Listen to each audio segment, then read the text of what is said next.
Aku tinggal di salah satu rumah nenek yang sudah lama kosong.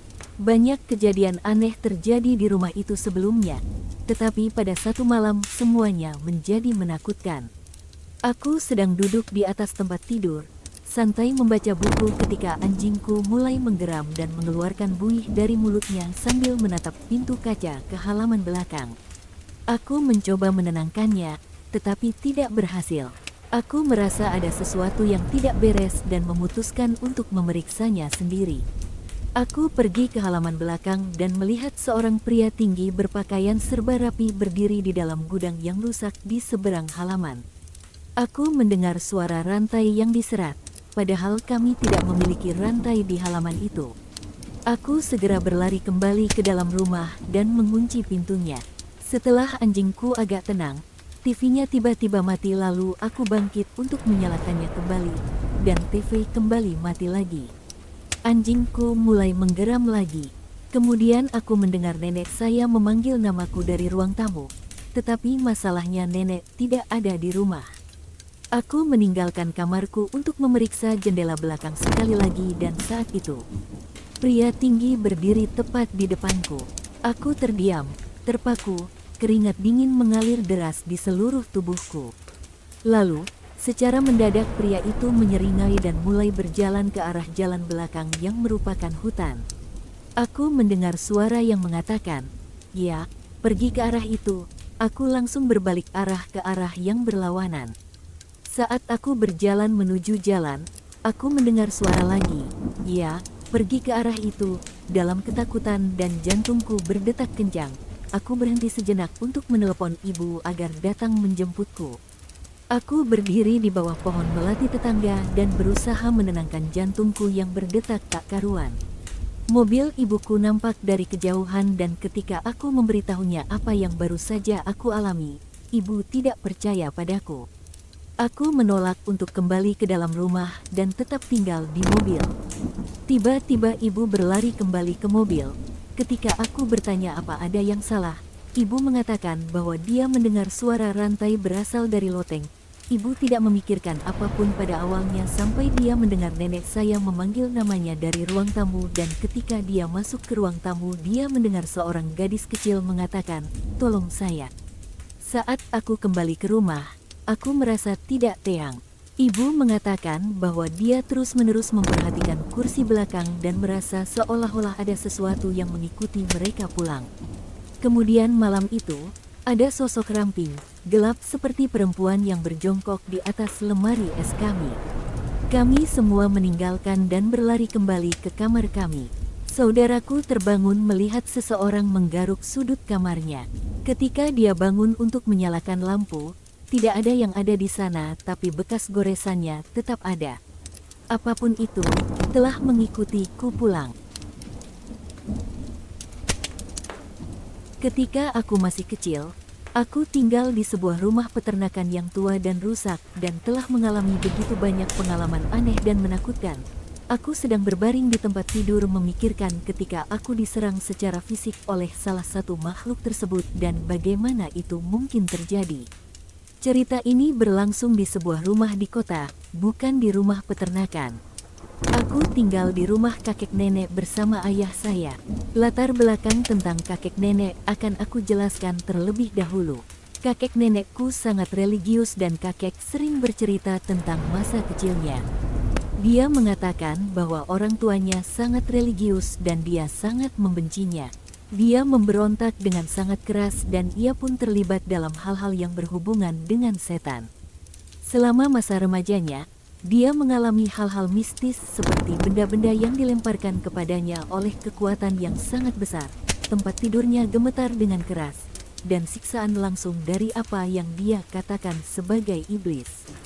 Dia mengatakan bahwa dia menemukan Tuhan melalui semua itu karena cahaya yang dia sebut malaikat penjaga menyelamatkannya dari teror yang dia alami. Apapun, kembali ke saat aku tinggal bersama mereka, bukan di rumah yang sama yang dia alami, dan mereka memiliki banyak barang religius di sekitar rumah untuk perlindungan. Suatu hari ayah tiba-tiba masuk ke kamarku dengan sangat kesal dan berkata apa? Aku sangat bingung dan bertanya apa yang dimaksudnya. Dia mengatakan bahwa aku memanggilnya dan kemudian ketika dia menjawab, "Apa?" Setelah itu tidak ada respon dariku sehingga dia mendatangi kamarku. Aku sedang mendengarkan musik dengan headphone jadi aku tidak mendengar apa-apa dan ketika aku terus bersikeras bahwa aku tidak memanggilnya, dia terlihat sangat pucat dan ketakutan. Dia mengatakan bahwa dia yakin mendengar suara aku memanggilnya. Ini terjadi 3 kali di rumah itu di lokasi yang berbeda kepada anggota keluarga yang berbeda.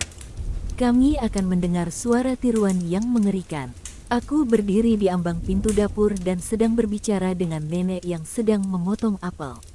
Tiba-tiba aku merasakan dorongan yang sangat keras di bahu kiri, cukup keras untuk melemparkan tubuh aku ke depan dan membuat aku kehilangan keseimbangan. Aku ketakutan, jujur saja. Aku menoleh ke belakang dan tidak ada apa-apa. Aku mencoba meyakinkan diriku sendiri bahwa hal itu terjadi karena aku kehilangan keseimbangan. Aku melihat ke nenek dan dia hanya menatap aku. Aku bertanya kepadanya apakah nenek melihat ada orang di belakang aku, dan dia hanya terus menatap sambil tidak mengatakan apa-apa dan kemudian berpaling dan melanjutkan memotong apel.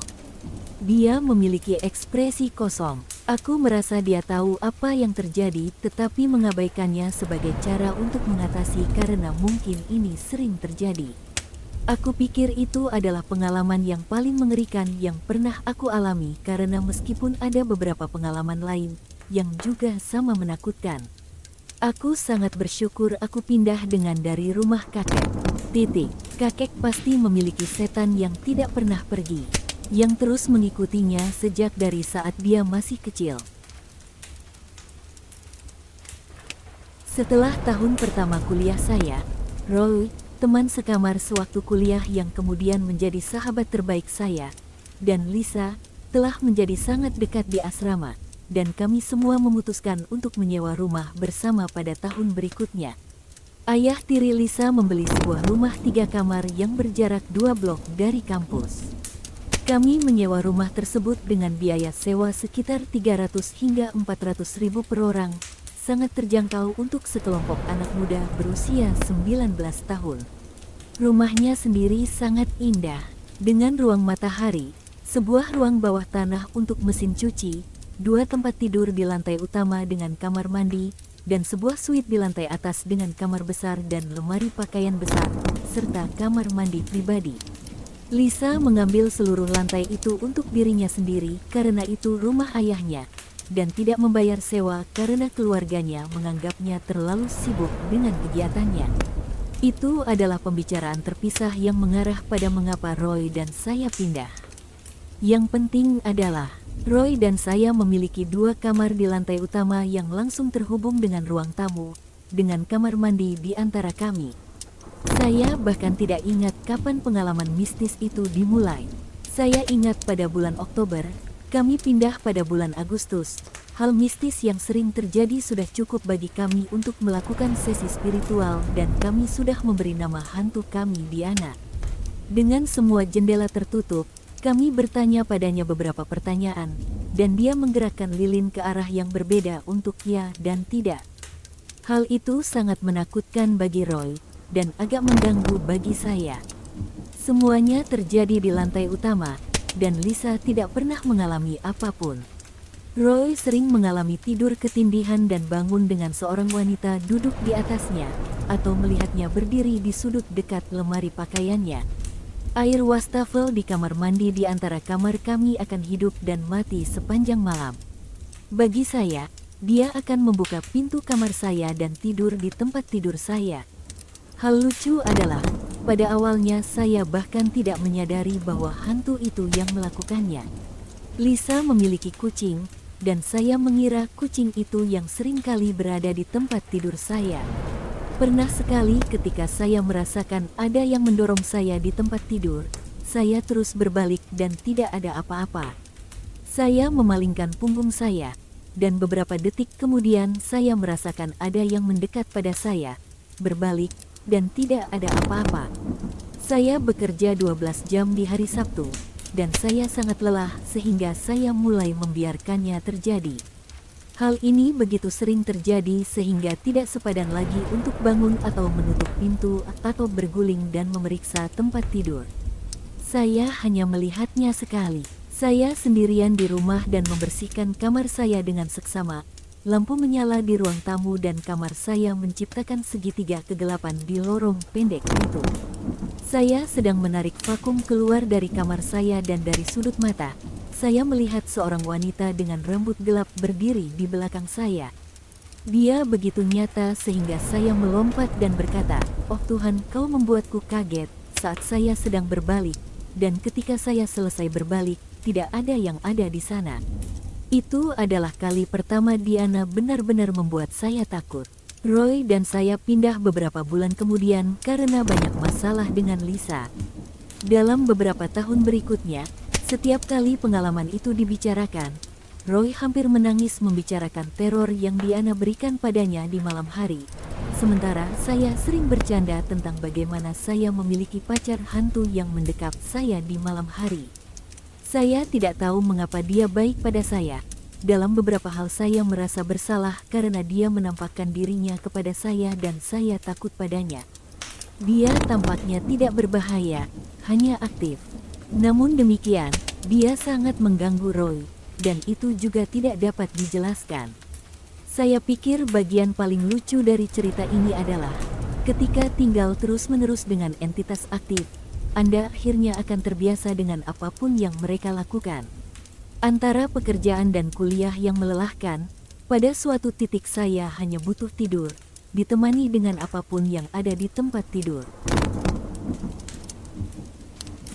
Saya merasa seperti ibuku memiliki sesuatu yang paranormal melekat padanya.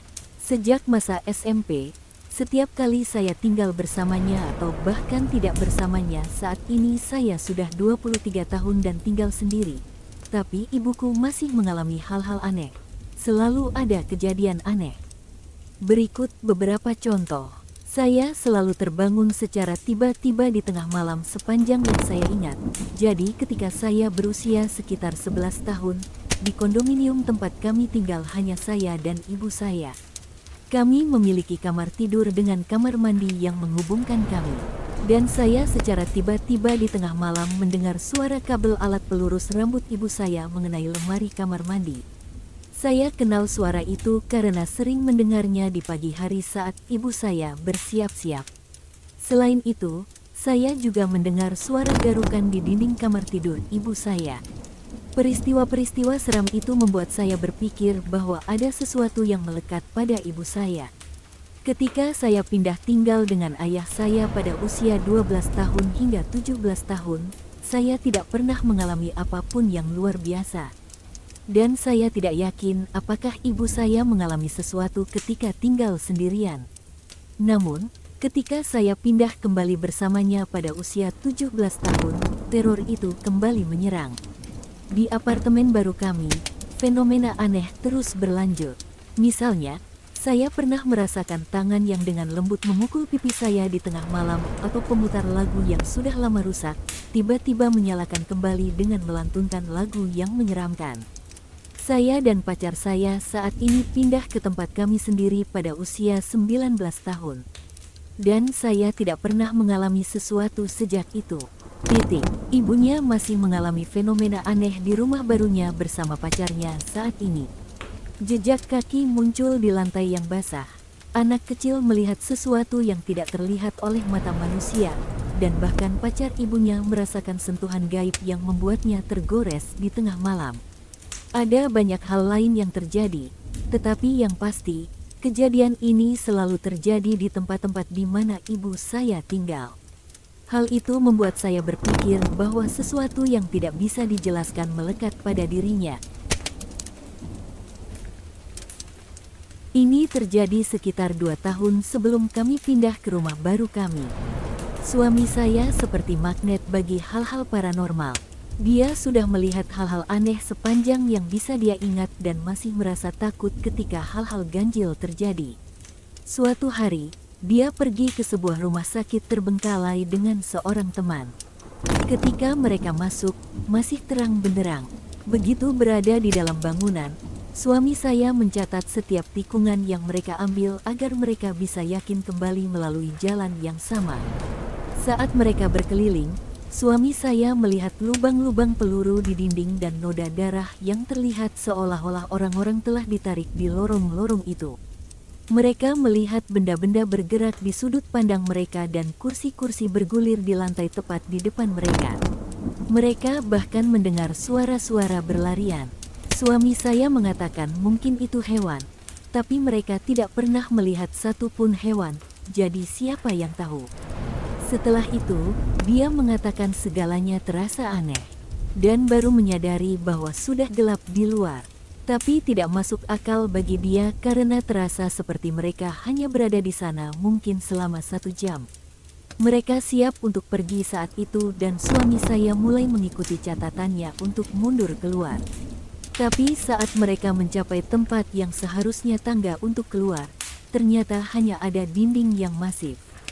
Dia tahu mereka berada di tempat yang tepat karena grafiti di sekitar dinding itu persis sama seperti saat mereka pertama kali masuk. Mereka panik dan mencoba keluar dari setiap pintu yang mereka temui, dan menemukan sebuah pintu yang bertanda, "Jangan masuk, sudah mati di dalam." Ternyata itu hanya morgue dan mereka harus melewatinya untuk menemukan jalan keluar. Satu-satunya pintu yang bisa dia buka adalah pintu yang mengarah ke atap. Begitu mereka keluar, mereka harus melewati atap dan turun ke tangga di bagian lain rumah sakit hanya untuk keluar. Dia mengatakan terasa hampir seperti apapun yang ada di sana tidak ingin mereka pergi. Bagian terakhir ini terdengar agak gila, tapi dia bersumpah bahwa ketika mereka kembali ke mobil, dia melihat sesuatu jatuh di luar jendela mobil. Ketika dia kembali melihat jendela, dia melihat seorang gadis kecil berdiri di dalam dan melemparkan barang itu di depannya seolah-olah dia memberitahunya untuk tidak kembali masuk. Dia mengambil barang itu dan lari begitu cepat sehingga dia akhirnya terjatuh dan bahkan merobek sesuatu di lututnya, dan dia masih mengalami masalah sampai sekarang. Saya sudah memintanya untuk membawa saya ke sana, tapi dia menolak untuk kembali ke sana lagi. Mereka telah mencoba merobohkannya selama bertahun-tahun, tapi setiap pekerja yang masuk selalu meninggalkan pekerjaan dan menolak untuk kembali. Baru sekitar 2 tahun yang lalu rumah sakit itu berhasil diruntuhkan. Sekarang hanya ada tumpukan reruntuhan dengan garasi parkir masih berdiri. Oh iya, dia juga bilang bahwa terutama ruang ibadah terasa paling buruk dan ruang pembakaran mayat paling tenang. Aneh sekali. Nenek saya baru saja meninggal dunia, dan kami kembali ke rumah kami di kampung halaman, yang sepenuhnya berada di daerah pedesaan. Seringkali listrik padam dan bibi serta sepupu-sepupu yang tinggal di sana minum air dari sumur dan sebagainya. Kami pergi ke sana untuk melakukan upacara yang terkait dengan pemakaman beliau. Saya sangat mencintainya lebih dari siapapun, dan saat menghembuskan nafas terakhirnya, beliau ingin bertemu saya sekali lagi. Tetapi saya berada di kota dan tidak bisa segera kembali ke kampung halaman kami. Saya hancur ketika mendengar keinginan terakhirnya untuk bertemu saya. Setelah 2 tahun, saya mengunjungi kampung halaman saya lagi, dan suatu malam listrik padam. Sepupu-sepupu dan bibi-bibi saya semua duduk di halaman belakang pada malam hari sambil berbicara satu sama lain. Saat itulah bibi saya meminta saya dan sepupu perempuan saya untuk menyalakan lampu yang ada di dalam gudang, dan gudangnya berada di samping dapur. Kampung halaman saya adalah daerah pedesaan yang tersingkirkan. Rumah-rumahnya terbuat dari batu bata tua dan beberapa dindingnya sudah mulai runtuh. Saya masuk ke dalam rumah bersama sepupu perempuan saya. Ketika saya masuk ke gudang dengan senter kecil, saya mulai mencari lampu. Setelah beberapa menit, saya menemukannya di sudut gudang.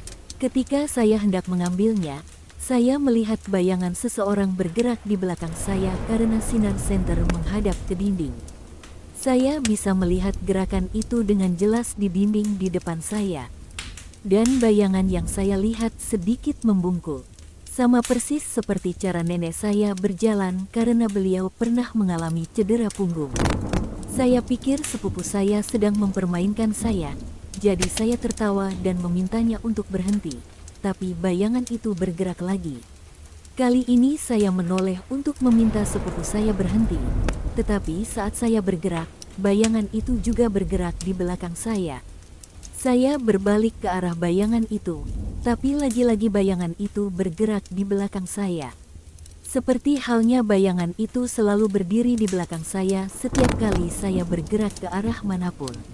Pada saat ini, saya mulai meragukan apakah itu benar-benar sepupu saya, tapi saya berteriak padanya untuk berhenti dan tertawa. Saya mencoba mengambil lampu dari lantai, tapi gagangnya terjepit di bawah sesuatu. Setelah beberapa detik mencoba menariknya, saya mulai lelah dan memanggil sepupu perempuan saya untuk membantu saya karena saya pikir dia adalah bayangan itu. Saya memanggil namanya, tetapi dia tidak menjawab saya, jadi saya mengambil senter yang tergeletak di lantai. Ketika saya berbalik, tidak ada siapapun di dalam ruangan. Saya frustrasi dengan sepupu saya karena meninggalkan saya sendirian di ruangan dan pergi keluar di halaman, di mana saya melihat saudara perempuan saya duduk bersama sepupu dan bibi lainnya.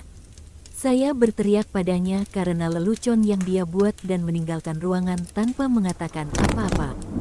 Saudara perempuan saya terlihat sangat bingung dan mengatakan bahwa dia sama sekali tidak pernah masuk ke gudang bersama saya. Dia bahkan berada di dapur untuk mengambil korek api untuk menyalakan lampu dan menunjukkan korek apinya. Awalnya saya pikir dia sedang berbohong, tapi sepupu dan bibi lainnya memberitahu saya bahwa saudara perempuan saya kembali ke halaman hanya beberapa detik setelah kami masuk. Setelah malam itu, saya tidak bisa berpikir dengan jernih, dan akhirnya saya demam tinggi keesokan paginya. Bibi-bibi dan sepupu-sepupu saya pasti akan mengatakan jika mereka sedang mempermainkan saya karena saya sakit sangat parah dan perlu pergi ke rumah sakit. Sampai hari ini, saya masih mempertanyakan apakah itu benar-benar roh nenek saya yang ingin bertemu saya. Ataukah itu hanya imajinasi saya semata? Ketika saya masih kecil, nenek saya tinggal di sebuah rumah tua. Rumah Elgin itu adalah rumah 2 lantai dengan 4 kamar tidur dan 2 kamar mandi yang dicat merah dengan hiasan putih. Saat ini, saya sedang melihat rumah itu, sekitar 15 tahun sejak terakhir kali saya berada di sana. Saya baru mengetahui bahwa rumah itu dianggap bersejarah di kota tempatnya berada, dan wanita yang memilikinya adalah seorang tokoh bersejarah. Ketika nenek saya menyewa rumah tersebut, dia tinggal bersama pacarnya saat itu. Anak perempuannya yaitu bibi saya, dan beberapa hewan peliharaan. Yang saya ingat hanya ada 2 di antaranya, yaitu seekor anjing pug, dan seekor kucing abu-abu, dan seekor kucing siam. Ada beberapa hewan peliharaan lainnya. Saya tidak ingat banyak tentang tata letak dalam rumah itu, tetapi saya ingin menceritakan pengalaman yang dirasakan oleh banyak anggota keluarga saya adalah jika kamu naik tangga, kamu akan merasakan tangan-tangan mendorong kamu naik. Tangga itu berbentuk L, jadi jika kami ingin mengambil sesuatu, kami akan duduk dan meluncur di 2 bagian tangga, tetapi setiap kali kami naik, rasanya seperti 2 tangan sedang mendorong tulang belakang kami, mengarahkan kami.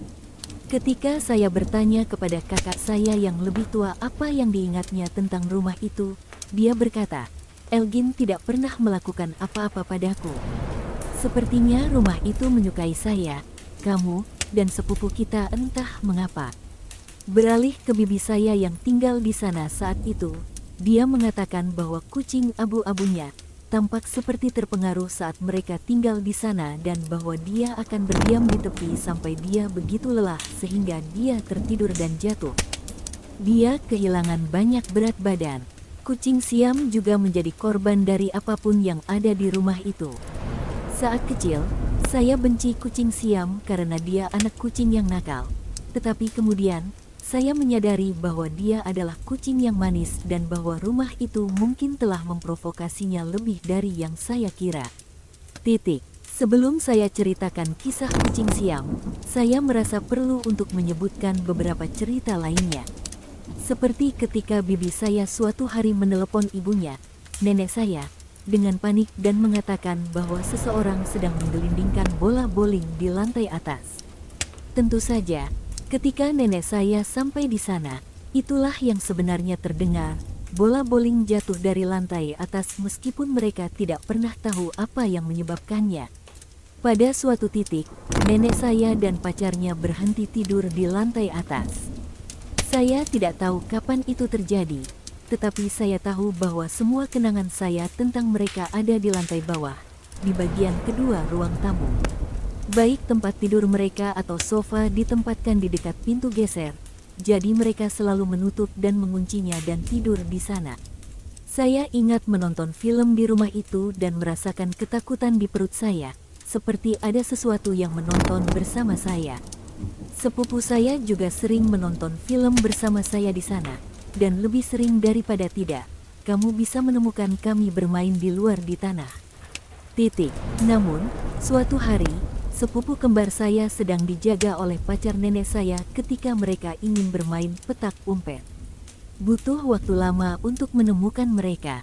Pacar nenek saya panik dan ketika nenek pulang, mereka sudah bersembunyi cukup lama dan tempat yang tidak pernah mereka pikirkan sebagai tempat bersembunyi adalah tempat mereka ditemukan. Mereka berdua duduk di bagian belakang lemari panjang yang gelap, entah sudah berapa lama. Ada juga satu kejadian di mana sepupu kembar berhasil naik ke atap dari jendela di atas tangga ketika tidak ada yang melihat. Tetapi kami tidak yakin apakah itu ada hubungannya dengan rumah Elgin atau hanya rasa ingin tahu anak-anak. Untuk menyelesaikan cerita ini, akhirnya saya akan bercerita tentang kucing Siam dan pengalamannya. Seperti yang saya sebutkan sebelumnya, kucing Siam memiliki mata biru yang paling indah dan sifat yang agak galak. Dia sangat setia kepada nenek saya dan sering hadir di area tidur mereka di lantai bawah. Suatu hari, nenek saya dan pacarnya sedang menonton TV dan bersantai ketika kucing Siam mulai bengkak dan panik. Tiba-tiba, dia berlari keluar dari ruangan, dan mereka mendengar dentuman di bagian lain ruang tamu. Ketika mereka pergi untuk memeriksa apa yang terjadi, nenek saya mengatakan bahwa ada sebuah foto bingkai ayah pacarnya yang semula berada di atas perapian, sekarang tergeletak dengan menghadap ke bawah di tengah-tengah lantai dengan kucing Siam di atasnya. Menahannya, dia sudah histeris karena foto itu.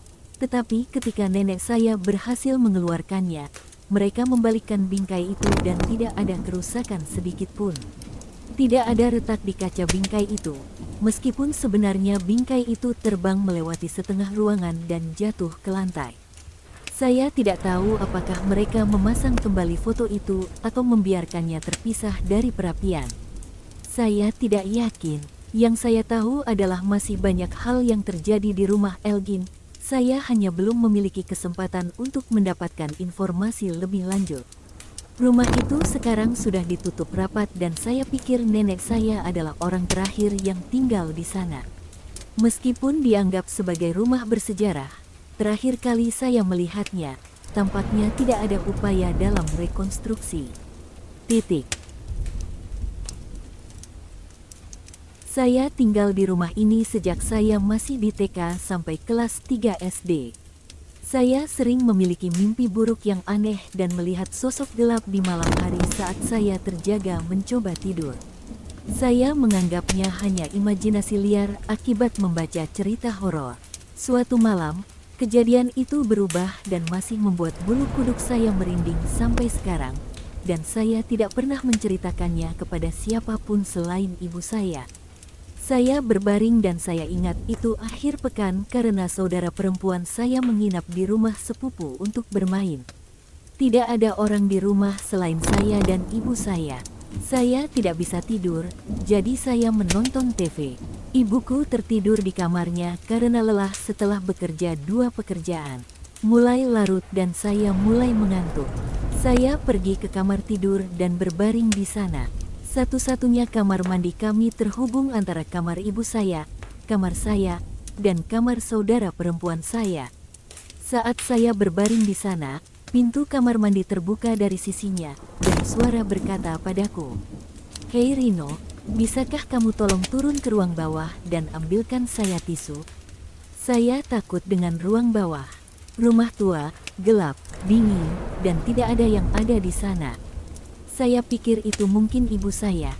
Jadi saya berkata, ada tisu di sana. Saya ingat karena ibu saya sebelum tidur memintaku mengganti gulungan tisu sebelum dia tidur. Saya bangkit karena lampu di kamar saya dan kamar mandi padam, dan saya melihat sosok gelap di toilet. Saya segera menyalakan lampu, bertanya-tanya apa yang dilakukan ibu duduk di dalam gelap. Ternyata, tidak ada apa-apa di sana. Saya heran, mungkin saya hanya lelah. Dan kemudian saya mendengar sesuatu dari ruang bawah. Saya pergi ke pintu dan berdiri di atas tangga, dan saya melihat seperti ada anak-anak bermain di kegelapan. Lampu di bawah tangga ada di ujung bawah, dan saya tidak berpikir untuk menyalakannya. Saya berpikir mungkin saudara perempuan saya sudah pulang dan saya tidak menyadarinya. Saya berteriak, "Apa yang kalian lakukan di sana?"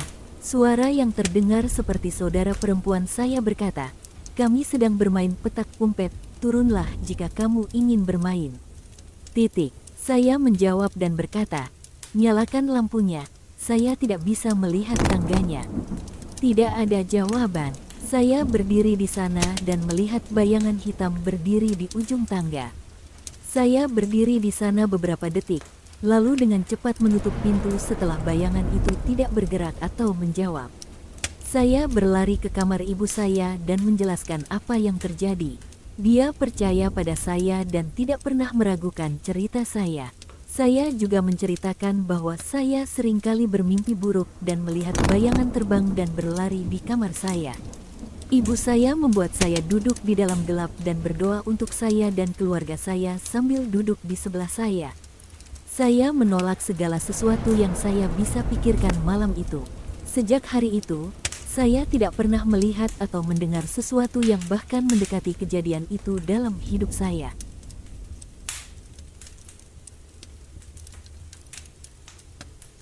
Sekitar 2 tahun yang lalu, saya bersama sahabat terbaik saya di rumah orang tuanya yang terletak tidak jauh dari rumah orang tua saya. Kami sering berkumpul di sana setelah bekerja dan sekolah, serta di akhir pekan, setiap kali kami berdua memiliki waktu luang. Apartemennya adalah tipe duplex dan kamarnya berada di lantai atas. Kami sedang menunggu adiknya yang berusia 14 tahun pulang dari sekolah sekitar pukul 6:15 sore.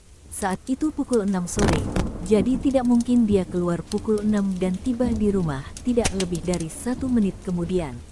Namun, kami mendengar dia tiba di apartemen bawah, membuka pintu, dan mulai bernyanyi, yang merupakan hal yang biasa dilakukannya. Kami memanggil namanya berkali-kali dan dia terus bernyanyi, tetapi tidak menjawab. Kami kesal padanya karena kami ingin dia pergi ke toko di dekat rumah untuk membawa makanan untuk kita semua. Jadi kami hanya tertawa dan duduk sebentar menyelesaikan apa yang kami lakukan sebelum turun dan menggoda dia tentang mengabaikan kami. Sedikit latar belakang, apartemen bagian bawah terdiri dari dapur, kamar mandi, 2 ruang tamu, 1 kecil dan 1 besar, serta kamar tidur orang tua dan kamar tidur adik perempuannya. Saya membenci sisi dapur dan ruang tamu besar. Saya tidak pernah merasa nyaman di sana. Selalu terlihat gelap terlepas dari berapa banyak jendela yang terbuka dan berapa banyak orang yang ada di sana. Saya jarang pergi ke sana dan bahkan berdoa di sana terasa tidak nyaman. Kembali ke cerita, beberapa menit sebelum turun, interkom mulai berdering. Kami memanggil adiknya yang masih bernyanyi untuk menjawab. Tapi dia tidak menjawab, jadi kami turun, tetapi tidak ada siapa-siapa. Tidak ada. Adik perempuannya yang sedang bernyanyi adalah orang yang menelepon saat ini. Kami membukakan pintu untuknya dia masuk, dan kami bertanya apakah dia sudah masuk ke dalam. Dia mengatakan bahwa kunci rumahnya masih ada di dalam dan dia baru saja pulang dari sekolah, sekitar pukul 6:12 sore, yang masuk akal karena berjalan dan berbicara dengan teman-temannya di perjalanan pulang. Saya memeriksa, kunci-kunci itu ada di dalam rumah. Sahabat saya menolak untuk membicarakannya lebih lanjut karena dia tinggal di sana dan tidak terlalu memperhatikan pengalaman tersebut. Tetapi ini adalah pengalaman bersama yang tidak bisa kami abaikan, dan akhirnya kami membicarakannya. karena kami mengalami hal yang sama. Kami tidak mungkin mengalami halusinasi yang sama selama 10 menit berturut-turut. Tetapi kami juga tidak bisa menjelaskannya. Ada sesuatu yang sangat mengerikan terjadi di rumah kami. Itu terjadi saat aku dan pacarku bersiap-siap untuk tidur di larut malam sekitar pukul 2 pagi. Kami mendengar suara anjing bangun, tetapi tidak terdengar kuku. Sekedar informasi, lantai rumah kami dilapisi kayu, dan semua anjing kami memiliki kuku yang panjang. Anjing itu mulai mencium-nyium. Aku ingin membukakan pintu, tapi tiba-tiba ia mulai mendorong pintu padahal mereka tidak pernah melakukan ini sebelumnya. Aku merasa aneh, jadi aku tidak membukakan pintunya. Namun, ia semakin keras mendorong pintu, dan tiba-tiba pintu mulai dipukul dengan keras seperti adegan dalam film ketika ruangan diisi gas. Kami bukan orang yang religius, tetapi kami berdoa dan mengatakan bahwa ia tidak diinginkan, dan pukulan itu melambat. Tetapi kemudian, pintu kembali dipukulan dan terus berlanjut. Kami mengatakan lagi bahwa ia tidak diinginkan dan bayangan melayang itu pergi. Yang mengherankan, tidak ada bayangan anjing sama sekali. Ketika kami periksa di luar kamar, anjing-anjing kami sedang tertidur nyenyak dan tidak bergerak sedikit pun. Aku mencoba memukul pintu seperti yang dilakukan anjing tadi. Tapi walaupun aku sudah mengerahkan semua kekuatanku, pintu tetap tidak bergeming dan pukulanku hanya bisa melakukan setengah dari kekuatan pukulan itu. Aku dan pacarku tidak pernah merasakan kehadiran itu lagi sejak saat itu. Tapi sejak itu kami merasakan sesuatu yang lebih, entahlah, setan mungkin. Rumah kami berisik di malam hari, tetapi semua anjing terkunci saat pergi tidur malam itu. Kami mulai mendengar langkah kaki berjalan di lantai atas, lagi-lagi tanpa suara kuku. Dan sejak itu, aku merasa seperti ada yang mengawasiku dan marah padaku, seperti ada yang memegangku seperti boneka dengan leher dan punggungku. Aku tidak pernah percaya pada hantu sampai sekarang. Hantu ini benar-benar marah dan menunjukkan bahwa ia tidak takut untuk melakukan sesuatu.